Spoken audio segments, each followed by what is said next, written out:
asalaamu calaykum waraxmatullaahi wabarakaatu daawada ku soo dhowaada barnaamijkani gaarka oo aynu ku eegi doono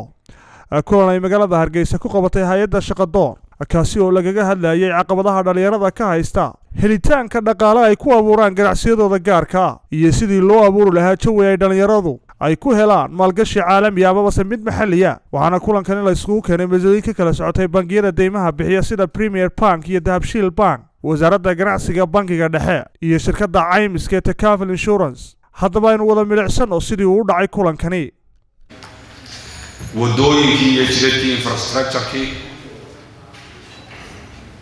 dekedihii iyo xuduudihii iyo kastamyadii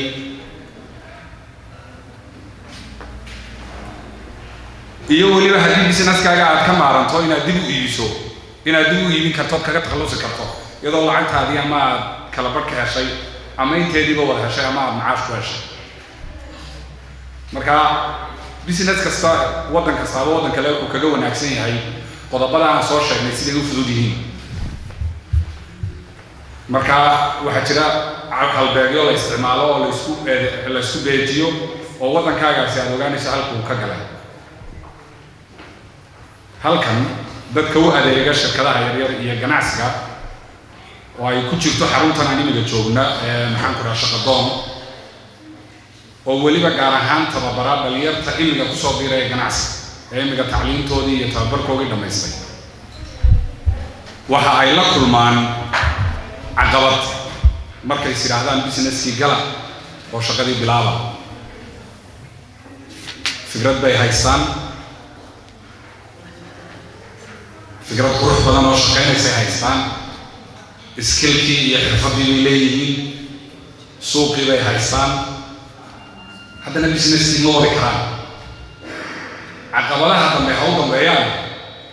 maalgashigii ugu horreeyey ee lagu bilaabayo shaqada ayaa caqabadda koowaad ay noqotaa marka halkaasi ayaynu maanta bal markaa eegaynaa caqabadahaasi oo ragga halkan fadhiya ay yihiin kuwa ugu muhiimsan ee shaqadaasi qarankan u haya halka waxayna la fadhiya bangigii dhexe ee jamhuuriyadda Somaliland bangiyadii amaahda bixinayay Dahabshiil iyo Premier Bank iyo weliba Takaful oo maaragtay door weyn iyaduna doonaysa inay ka qaadato diyaarintii sharciyadii iyo qawaaniintii wasaaradda ganacsiga ayaa halkan aynu maanta ku joognaa haddaba su-aashu waxay noqonaysaa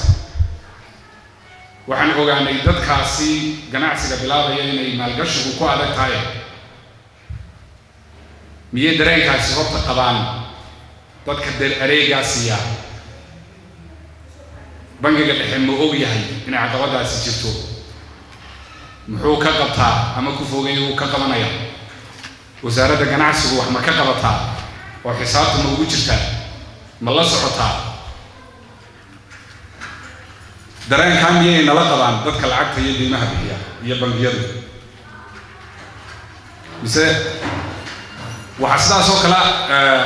halkan inala jooga waa maxay cabsida laga qabo in lacag lagu aamino ama lacag la siiyo hadday jirto miyuu jiraa xal kale oo loo damaanad qaado ama loo insurance gelin karo fikradiisa iyo businesskiisa iyo ganacsiga doodaas waa doodan aynu halkan u fadhino laakiin waa dood soo socotay intii reformka ganacsiga la wadayba marka halkan waxaan doonayaa inaan ka bilaabo wasaaradda ganacsiga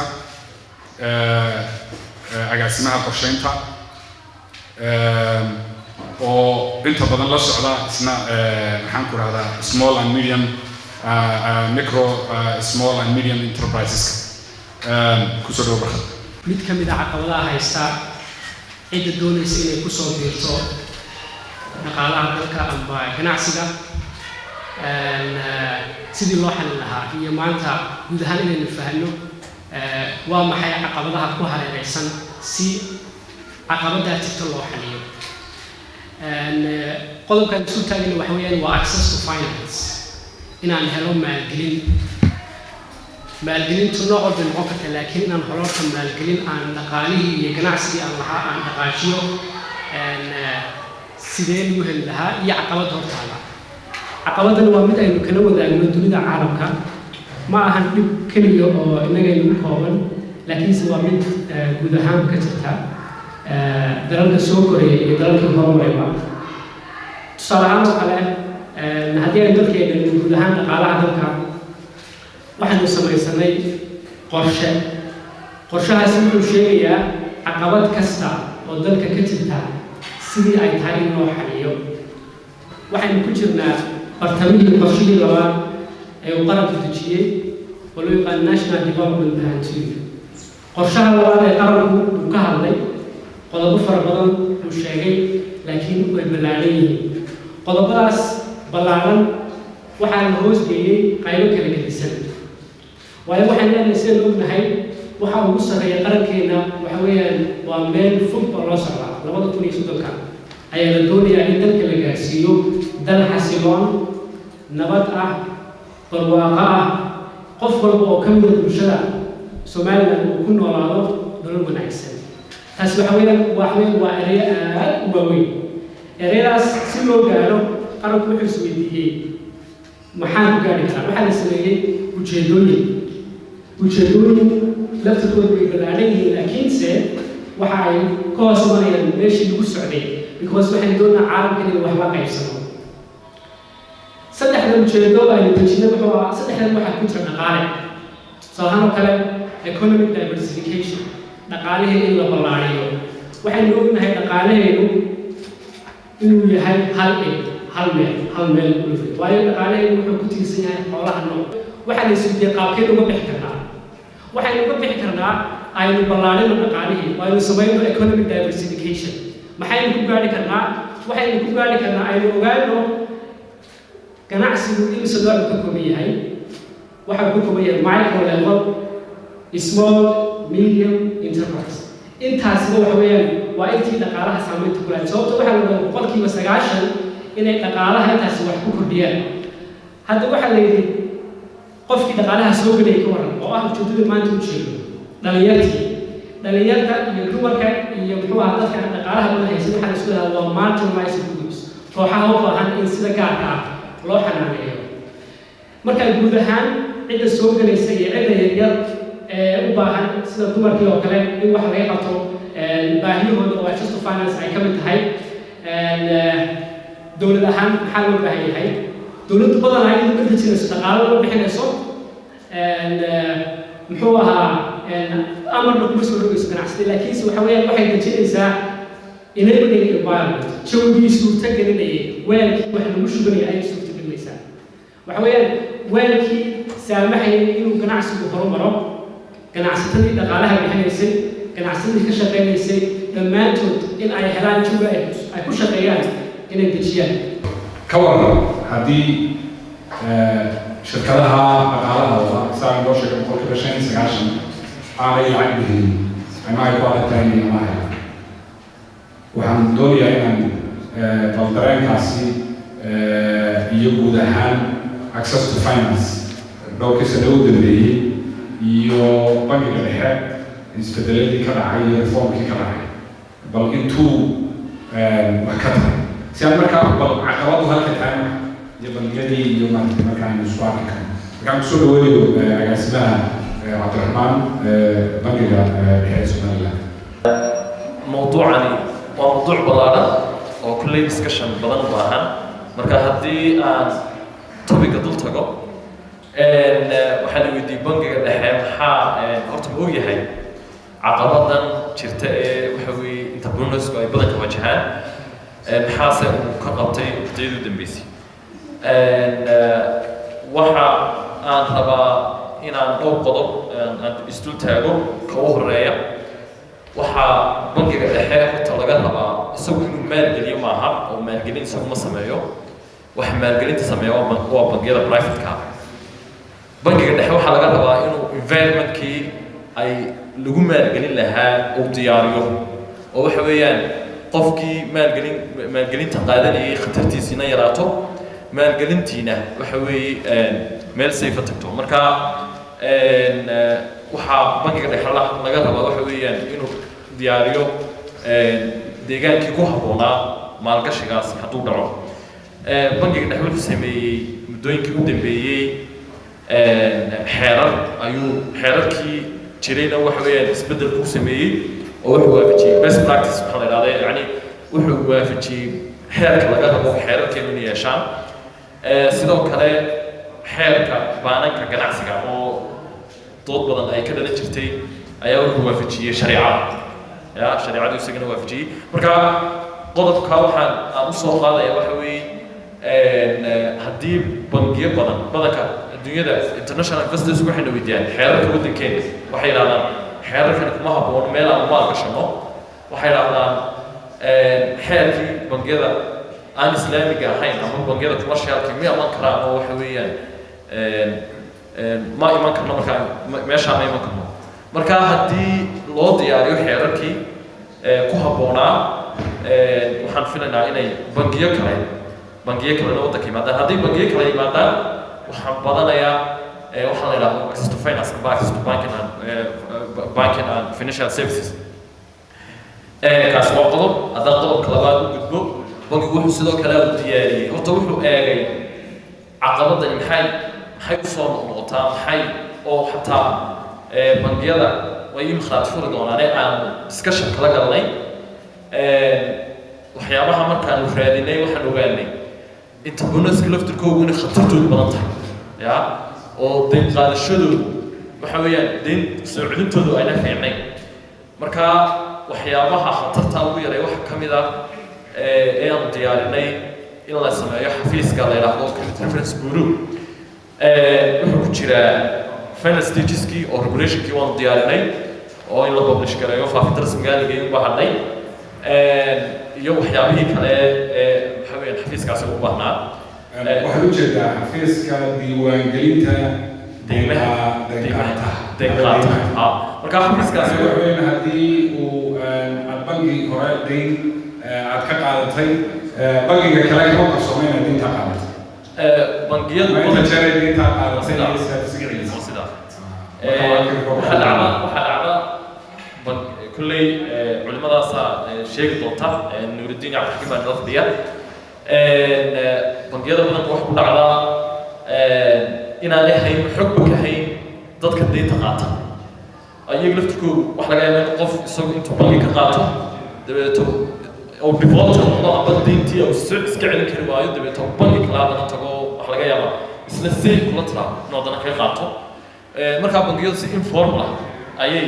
muxuu ahaa dhexdooda ay isku weydiiyaan oo yidhaahdaan markaa xafiiskan wax kale ma qabanaya wuxuu qabanayaa bangiyadii buu shaqaynayaa oo waxa weeyaan qof kasta xogtiisii buu kaydinayaa isagoo aan dadkana aan privacy-googa aan ilaalin doono taa macnaheedu waxa weeyaan haddii xafiiskaa la sameeyo inay deyn la helo oo dadka deynta sida fiican u tacaamula ee iska soo celin karaan ayaa record fiican yeelanaya qofkaasi intay kordhinaysaa inay dadku markaa hore si fudud deynta u helaan waa marka koowaade khatarta deyn qaataha yaraynaysaa oo qof kasta wuxuu yeelanayaa wax la yidhaha financial safety amba raaciisa maaliyadeed yacni qof kasta wuxuu yeelanayaa qofkani deynta ma soo celiyaa qofkani deynta miyuu defaulted buu noqdaayo deynta ma celiyo qofkani bangi hore miyuu waxa weeyaan deyntii kala habsaami jiray xogtaasu ayaa waxa weeyaan kaydinayaa markaa bangigii go-aan qaadashadiisii baa fududaanayso waxa weeyaan wuxuu ku dhiiranayaa qofkani inuu deyn bixiyo markaa deyntii ay bixin jireen baa ayaa kordhaysa si fiican baad u samaysay waad mahadsantahay agaasiga waxaan doonayaa inaan u gudbo cabdixakiim oo garabkayga fadhiya su-aasha waxa weeyaan ganacsadadii yaraa ee aan recordba lahayn ee cusbaa hadda startupka ku jiray businesska doonaya inuu bilaabo deyn ma heli karo oo marka uu bangiyada yimaado waxa leeyahay deyn ma heli kartid waa maxay khibradaadu cabdixakiim marka ereyada laga hadlayo si markaa taas u dhacdo oo ganacsatada lagu adeegi karo maalgelinta doonaysa bangiyada ganacsigu macaamiishooda way kala qaybiyaan waxay u sameeyaan segmentation way kala qaybiyaan way kala saarsaaraan normally siyaabo kala duwan baa loo kala saarsaaraa waxaa ka mid ah in loo kala qaybiyo ganacsatada yaryar oo loo yaqaano microfinance SME ama ganacsatada dhexe iyo corporate clients iyo ganacsatada waaweyn nabda habshiil ahaan sidaa loo kala saaraa macaamiisha loo kala saaran tahay si markaa sidaa waxa loo sameeyaa qayb walba si shuruudaha ku habboon garanaysaa ama maalgelinta ku habboon ama habka ugu habboon in wax loo siin karo oo qolo waliba qolada kale habkii wax loo siinayey iyo intii la siinayay way ka duwantay sida duruufta maaliyadeed ama habka ganacsi ganacsiga yaryar iyo ganacsiga dhexe ganacsiga uu kala duwan yahay ayaa loo kala saaraa siyaabo kale loo kala saaraa marka qaar oo dee dumarkii ganacsatada dumarkaa si gaara loola dhaqmaa oo dee baahidooda gaar sidoo kale dhalinyarta baahi gaara bay leeyihiin ganacsatada waaweyn baahi gaara bay leeyihiin oo lacagta ay u baahan yihiin qaabka ay u baahan yihiin intaba bangiyada ganacsiga markaa waxay isku dayaan inay taa ka jawaabaan tusaalahaan haddaynu soo qaadano ganacsatada yaryar si dadka yaryar ee ganacsatada soo kacaysa ee yaryar baahidooda ay u qabaan maalgelinta aan u daboolno waxaan u samaynay waax gaar qayb gaar oo la yidhahdo microfinance oo aan u talagalnay u qoondaynay lacag gaar oo malaayiin gaaraysa dhowr milyana aan ugu talagalnay dadka baahidooda xagga finance-ka aan ku daboolno dadkaasu waa dad aada u badan qiyaas ahaan laga yaaba sanadkii ilaa 5,000 oo qof inaanu maalgelin siino ganacsatada yaryar oo maalgelintaasu markaa dee ay soo celiyaan haddana qaarka la siino ay soo celiyaan ay qaarka la siino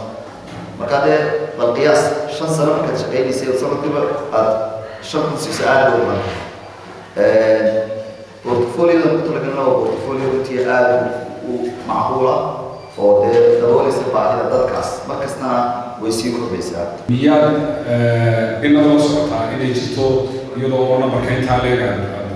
la tacaamusheen ama aad daynsiiseen inay weli jirto cabasho odhanaysa daynba ma heli karno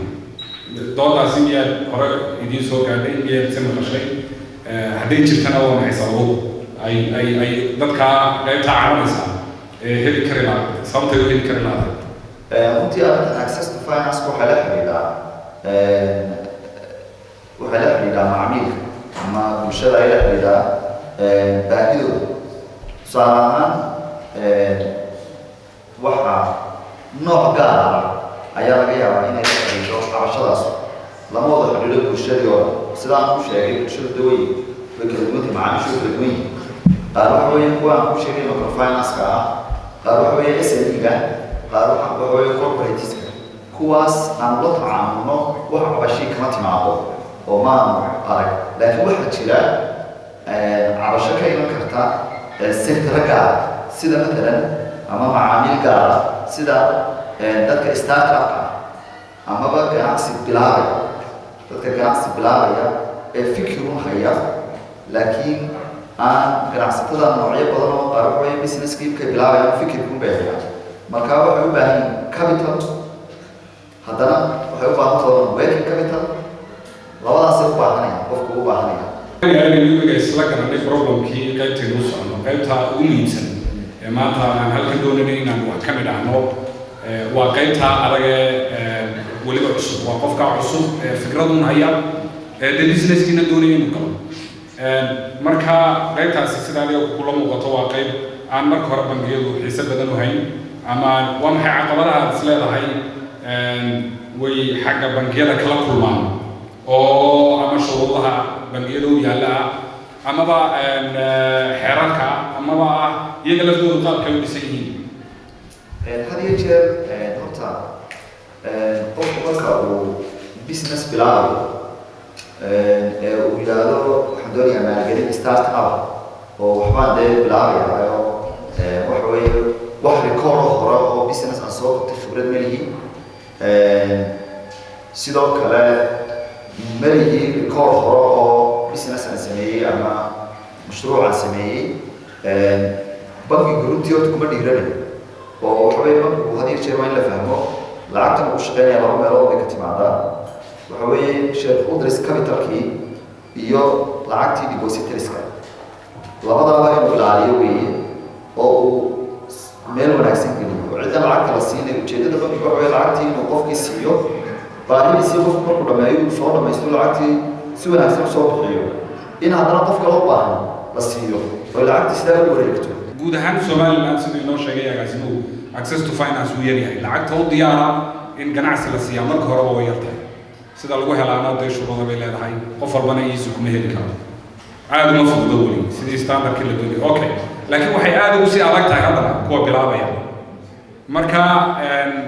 Ridwan sidee kula muuqataa segmentka qolada gaarka ah waan ognahay abateed badan uma hayaan bangiyadu because khatartooda badan hore looma tijaabin record ma leh way cusub yihiin waa run laakiin miyay jirtaa hab loo kordhin karo oo bangiyadu imaga ay darsayaan oo lagu kordhin karo oo mustaqbalka solution ma loo hayaa oo bangiyadu miyaa sidaad u aragtaan in problemka la xaliyo maxaase sidaa maaragtay cabdixakiim from Dahabshiil bank uu inoo faahfaahiyey Premier Bank malaha ka hor halku kula bangiyada kaliya uma yaalo waxay u baahanaysaa xal haddii laga hadlayo inuu noqdo ay ka qayb qaataan institutions kala duwani sida institutionskii dowladda iyo bangiyada iyo hay-adaha maaliyadeed kolley inaku hay-adaha maaliyadeed fara badan yihiin marka laga hadlayo bangiyadan inta badan dadka waxaa kusoo dhaco commercial banks waddankeena jira su-aashii bada waad ku bilowda ahayd bangiyadu ma ka warhayaan caqabadaas horta inay jirto marka horeba horta kawaqabku waa jiraa waayo dee applicationska la qabanayo iyo dadka bangiyada imaanaya ee arrintaa magaranaysaa ay ka hadlaya ama soo bandhigaya fikrado ama barnaamijyo keenaya oo badan yihin kawarqabku waa jiraa laakiin haddana sidaaba la xusayba caqabadii baa haddana jirta bangiyadu dabciga bangiyada ganacsigu waxa weeye taxadir buu ku salaysan taxadirka waxaa kow ka ah bangiga wuxuu isku miisaamayaa wuxuu bulshada ka qabtay oo depositorskia iyo haddana wixii uu uga faa'iideynayay bulshada oo ayna bulshada u adeegyo maaliyadeed gaarsiiyo sidaa uu xusay sarkaal ka socda bankiga dhexe riskigii baa jira oo ah in ciddii maalgelinta qaadatay ay dhici karto inayna maalgelintii bixinin taasna khatarteeda dib ugu soo noqonaysaa bangiyada dib ugu soo noqonaysa mawduuca mutaada aad weydiisay ee si gaara entrepreneurska ama dadka maarata fikradaha cusub la yimaada gaar u saameynaysa waxa weeye bangigu marka hore approachka iyo siyaasadda maalgelintiisa waxay ku salaysan tahay taxadir bay ku salaysan tahay taxadirkaas wuxuu keenayaa markaa in markasta ay criteria jirto qofkii loo eegayo marka xaqiiqdaa dee laisla wada ogyahayna waxa weeye qofka fikra cusub keenaa in criteria-dii la yaqaanay hadday damaano tahay hadday tixraacayo lagu hubinayo qofkani garanaysa hadhowta diinta bixin kara ay tahay wixii oo dhan ama in badanoo ka midi meesha kuma jirto midwan ka reebi karnaa oo ah qofkii fikra cusub keenay laakiinse markii hore business aasaas hore leh sarf ku siiyaya macnay fikradda cusub mar waxa weeye waa fikrad hadda uun cusub oo hadda uun la ikhtiraacay marna waa fikrad ku salaysan business base lahaa markii hore sii jiray labadaas waa kala duwan yihiin hadday cusub tahay markaa oo aan tixraac hore businesskaasi aanu lahayn waa ta keenaysa markaa in dee criteria-da bangiyada markii hore bixinaya dib looga hubiyo xalka ani waxay la tahay horta bangiyadoo keliya xalka in laga raadiyo way ka qurux badan tahay tan maanta halkaan u fadhinoo kale waa waxa weeye waa meelaha xalka laftirkeeda laga soo dharaandharin kara wey hal abuurku oo waxyaabaha jira asaaska oo ah dhaqaalaha ay wadamadu leeyihiin businesska hadda la abuuraya wuxuu ka dhigan yahay waa ganacsiga asaasmi waa ganacsiga beritoole waa shaqo abuurkii yani mustaqbalka ayuu qayb ka yahay korriinkii dhaqaale waddanku qayb ka yahay in markaa istaraatiijiyad gaar ah oo kasoo bilaabmaysa dee dowladdii in ay jirto private sector-kii oo dee bangiyada keliya ku koobnayd inay qayb ka noqdaan in xataa keliya maaha yani financial institutionska keliya maaha xataa dadkii businesska yani gacanta ku hay laftarkooda laga soo qayb geliyo ani waxaan ogahay oon runtii badanna la kulmo la sheekaystay dad ganacsataa ahoo si gaara u danaynaya haddii ay heli lahaayeen fikrado ganacsi oo midho dhalahayn iyagu maalgeliya waxay la tahay haddii laga shaqeeyo forums lagu kulminayo dadka fikradaha dhaqaale ee shaqaynaya haya iyo dadka fikradda iibsanaya ee laakiinse hantidii haya haddii forums caynkaas laga shaqeeyo waxay la tahay waa meelaha xalku uu ka dhow yahay inaga Somaliland ahaan waxaan malaynaynaa aadba arrintaa hore looga fagurin laakiin ta kulli dee dhalinyarta iyo dad waa laga warhaya waxaa jira forums caalami iyo Shark Tank oo kale waa forum international adduunka aad in badan la kuubiyey oo wadamo badan ay kuubiyeen waxaan fursad siinayaa oo halkan la fadhiya qayb ka mid ah solutionada iyo habka kale nimankaasi awood loo siin karo startup kuwa bilaabaya ganacsiga ama ha noqdo link oo fikrad cusub ha noqoto ama fikrad hore u jirtaan waxaan kusoo dhaweynayaa walaalkeen liibaan from takaful liibaan sidee kula muuqataa haddaad shirkad insurance aad ka socoto halkaa miyaad isleedahay doogu ka bannaan yahay oo shirkadaha insurance rol bay ka ciyaari karaan runtii takaaful ahaan anaga waa suuq aad waa suuq weyn oo aanu ka faa'iidaysan karno doorka iyaguna wuxuu imanayaa bay la tahay saddexda waa doorka saddexaad ama waa kaalinta saddexaad aanu nahay marka kaalinta dowladda ma laga imaado ta baananka ma laga imaado maalgelinayay mashaariicdii bilow ahayd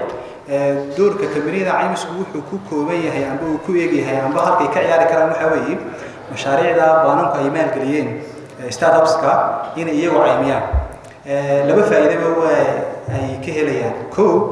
marketkii shirkadda caymiskii ay lahayd uu ballaaranaya oo waxay access u helaysaa market kale client badan oo propertieska kala duwan ay ka iibisay helaysaa halka shirkadda ganacsi waxay ka faa'iideysaa suuq ayay u heshay ilin amba wado kale dhinac kale faa'iidada ay ka leedahay waxa weeye qofkii deynta qaatay amba la maalgeliyay wuxuu helayaa dhinac amba shirkad markay problems ay qofkaas soo waajahaan amba mushkilad ganacsi ay ganacsigiisa la maalgeli ay soo food saarto wuxuu helayaa kafaro kala duwan oo u ogolaanayaba in laga dulqaado culayskii dhaqaale ee soo food saaray baananka laftooda waxay ka faa'iidayaan in mashaariicda ay maalgeliyeen haddii uu qofkaasi khasaaro amba uu ku guul daraysto inuu lacagtii uu ka qaato uu soo celiyo oo qofkaasi uu insurance policy leeyahay in una baankii khasaarena uu jirto jiha kale oo lacagtii bixisa marka waxaa la abuurayaa bulsho isku tiirsan oo qofkii ganacsada ahaa amba fikradda ganacsi lahaa ee bilaabayay ganacsiga lagu ilaaliyo halkiisii oo inuu salaanta hoos uga dhaco inuu kor u sii socdo mooyaane baanankii iyagu businesska ka raadinayay inay maalgeliyaan mashaariic cusub waxay iyaguna helayaan inayna lacagtoodii khasaarin oo iyaguna ay helayaan shirkad kale oo caymiso lacagtii ka fargaraynaysa dhaqaalihii guudna wuu kobcayaa oo maanta wada aragteeno sanadkiiba intaasoo shirkadood oo yaryar oo cusub oo fikrada ganacsi runtii aad u qurux badan leh ayaa kaca sababaha ay u kacaan waxaa weeye inay heli waayaan access to finance uu ku adkaado amba inay heli waayaan marka problems dhaqaale ay soo waajahaan sida matalan oo kale liability-ga iska bixin kari waayaan matalan oo kale dhibaatooyinkii shaqaalaha u shaqaynayay ay soo food saarto qof ka dulqaada ay heli waayaan waayo brotidan bixina waxaa ka mid ah work injury benefit shaqaalaha kambaniyada u shaqeeya hadday dhibaatooyin ay soo gaaraan iyagoo hawl maalmeedkii shaqo qabanaya in ay kambanigii u leeyahay bolosiyo ka dulqaada ee qofka uu shaqeeya marka sababahaas waa sababaha kambaniyo badan ay ma ku kacaan haddaynu Somaliland nahay innaga imika small and medium enterprises-ku waxay aan aaminsanahay inay noogu jiri lahaayeen kaalin weyn kobcina dhaqaale guud waayo wadamada haddaad aragto Southeast China, Japan, Brazil dhaqaalaha waxaa tiirarka u ah ee haya ee kobciya amba tareenka jiidaya dhaqaaluhu waxa weeye waa shirkadaha cusub ee kolba suuqiya soo gelaya laakiin doorka ugu weyn aan waxaan aaminsanahay inay dowladdu leedahay oo ay shirkadaha ganacsi ee suuqa soo gelaya ee dhalinyarada maanka wanaagsan ay keenayaan haddii aan loo diyaarin deegaankii ganacsi ay ku hana qaadi lahaayeen haddii aan loo diyaarin shuruucdii u saamaxaysay inay kambaniyada shaqeeyaan oo ka mid yihiin cashuur dhaaf oo kale marka degada alaab ay ka soo keenayaan cashuurtii qofkii ganacsadaha aan looga dhaqmin oo ka mid yihiin in loo fududeeyo xeerarka ay ku helayaan ogolaanshaha inay liisamada una qofkii doonaya inuu ganacsi abuuro 450 xafiis una soo marin siduu u helo liisan uu ku bilaabo ganacsigiisa marka shuruucda in la diyaariyo waxay ka koob tahay inay shirkadahaas ay hana qaadaan laba cabdiraxmaan baa sheegay departmentka cusub waxaan aaminsanahay inay ku darsi togan weyn ay u leedahay baananka waayo qofkii haddii aan la garanaynba sooyaalkiisii deyneed way adag tahay inuu baankii siiyo lacag sida saraakiisha baanku loo sheegeen weli lama aaminsana waayo ninka waxa weeye ma nidhaahno أول واحد يقول واحد هو lack of access to finance minority لكن يمكن لما يدعم عقبات يمكن تتوحد هو inadequate access to finance وحويا هلتان كمالية دقيقة نقالين نهريين موجودة لكن هذه الموضوع تلقى مو فعلي عقبات إنه كل شوية وحويا وحنا هاي جامعة وصول ويستر قف كانوا كهلا وقف هالأمور كان عصلاء وحكوها رأي الجنين skill كيوت حرفة الكورس نمبر 1 ويا قف هذه صلاة كرومات من الجنين والهلا هو أنا أقول لهاي حرفة لهاي skill لهاي وأري وعوال بعمل تلوتي mortality rate كان MSME شن سنة من آخر حاسة بي نقالين مهنية من الجنين مهنية لكن شن سنة مركان جيرو أنا كمركان لا يتاجروا عن ضمانتي عن هلا أو دينتي عن هلا دوام بابايا حاسة عقباتها حرفت وأي كم تها كتيرة وحنا ورورين بيكون مشارين يا إن أنا كنت فايزين مدرسة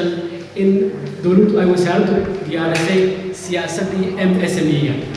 ومايكرو small medium enterprise policy سياسة الواحد مهم متهاي عدة دوني إلا مال جليو عدة دوني سئلين مال جليسو هي عدة كتير تبودهان environment تيجا نتيجة كجناعسي إدونس إلى أي جناعسي كدبرنس حتى السؤال شاب كسر الوالد محوها إلها كانت دولة تقالها لجاه صوت واحد نفور إن حاجة وتقال لجاه الكلام دليلتي أما جناعسي حاجة تقال لجاه الكلام وقد وساعد كيك هذا وكبدها إلا أبورم بدل أيكون كل ما عندما الجنين تبحين إنسان يو عندي فكر كهيسي بنجيل بريهم بوحن سلودني oo discussion anaga hoosta noo socday ahaa in adeegyada depositska ay qabanayaan in lagu kordhiyo qaarkood bangiyada qaarkood way leeyihiin kuwa aan lahayn inay sameeyaan kuwa lana inay wax u dhiirigeliyaan account la yiraahdo account investment account marka investment account wuxuu tarayaa sidoo Nuurdiin sheegay qofkii lacagta haystay garan lahaa uu maal gashado ayaa loo laga qabanayaa oo loo maalgelinaya yaa bangigu isaga dadkii u dhaxeeya isaga dadkii labada qole labaduba baahan yihiin isaga u dhaxeeya marka inta aynu foorumyada samaysan doono waxa bangiga noo dhaxeeya imika the only solution ayna waa bangigii marka bangigu dadkii labadii qolaha isu keeno account-ka ha u furo account-ka ha la dhiirigeliyo taa waxa weeyaan bangiyada aynu kula talinaynaa dadkana waxaan kula talinaynaa yaanay dhagaxaanta iyo jagooyinka iyo waxa lacagta gelinay bangiyada lacagta keenaan oo deposit ha dhigtaan marka bal maxay idinka muuqda halkaa iyaguna maxaa ninkii den startup-ka ahaa deynta doonayay maxaa looga leeyahay maanta halkaa laga hadlo saan hore uu sheegay initiative-kan ama arrintan baraarugan arrimaha noocan ama waxaan qabaa international institutions-ka iyo dowladda iyo kastoo aad aan ixtiraamayo dowladda roolkooda oo runtii aad iyaga laftooda rool weyn ka qaata arrimaha waxaa uga horreeyeyba bangiyada oo aniga sidaan ku sheegay markaanu eegnay baahiyihii jiray ee dadku ay u baahnaayeen waxaanu samaynay fan gaar ah oo dadka ganacsatada yaryar yaa u gaar oo shuruudahoodu ay aad fudud yihiin kuwa startup-ka lama odhan karo haddii fikradu sidaas startup-ka lama odhan karo bangiyadu ma maalgeliyaan way maalgeliyaan startup-ku haddii uu yahay startup wixii uu samaynayey wax muuqda ay yihiin iyo qaabkii uu dhalinayey ganacsigu uu yahay wax clear ah ya waa la maalgeliyaa ama ha noqdo markaa SME ama ha noqdo microfinance waa u qaataayo bangiyadu waxa jira wax la mudaaraba bangiyadu waxay sameeyaan wax la joint venture aslan oo deyn baahan bay sameeyaan mararka qaar bay sameeyaan mudaarabaad ay sameeyaan yani lama odhan karo bankigu markaa mudaarabadu waa badka ku habboon markaa startup-ka aan lacag way sameeyaan joint venture bay sameeyaan laakiin had iyo jeer caseskiiba kala duwan joint venture way sameeyaan bangiyadu oo joint venture waxay ku sameeyaan had iyo jeer bankigu dee kuguma sameynayo investment long term haddii aad la timaado projectigaasoo magaranaysaayay ganacsi ku salaysan oo muddadiisuna aanay aad u dheerayn oo bankigana ka bixi karo gradually ka bixi karo ila bankiga roolkiisa waxa weeye intuu finance gareeyo wixii ka baxee bankigu waa waxa weeye uu gelay markay ku maalgeliyaan bangiyadeennu ama bangiyada islaamiga ee wadamada dunyadu badankoodu waxay ku maalgeliyaan muraabaxda bangiyadeennu way ku badan yihiin laakiin haddii mode of finance-ka kale sida waxaan ka sheegayo mudaarabada waa joint venture waxa wada yeelanaya ideadii waxa wada yeelanaya bangigii iyo customerkii haddii ay badato taasu dad badan oo waxay soo bixi lahaa tibunaasoo iyaguna waxay application-ka waxay soo qori lahaayeen hab loogu maalgeliyo mudaarabada waxaan halkan uga mahadnaqayaa dhammaan dadkii halkan nagala socday maanta waxay ahayd madal baanalku ku keliyeysatay oo aanan fursad u siin dadweynaha dhegeysanaya inay su-aalahooga noo soo gudbiyaan laakiin tani noqon mayso tii u dambaysan isugu nimaadno organizationka iyo xafiiskaynu joognaa emailkiisa iyo telefoonadaba wixii su-aale ka badan oo saan maaragtay iyo concerna iyo maaragtay tala iyo tusaalaha ee barnaamijka khuseeya iyo hawshaba waxaan filaynaa inaad usoo diri doontaan aniga oo maxaan ku dhahdaa cawaalo ku magac dheer laakiin maxamed cawaala waxaan ku dhawaaqayaa aniga oo u mahad celinaya organizationka shaqadoon saraakiishiisii oo halkan joogta oo inala socotay ilaa intii ay hawshu socotay kasoo qaybgalayaasha waqtiga la siiyey iyo runtii good teamka ama saraakiisha halkan ila fadhiya oo runtii aan hubo inay maxaan ku idhaahdaa waqti googa inoo soo hureen isla markaana aanay aqoon iyo khibrad wixii ay nagu dhiiranayeen ay naga hayan marka waxaan rajaynaynaa insha allah somaliland horumarsan oo access to finance sida biyaha uu yahay waana mahadsantihiin wasalaamu calaykum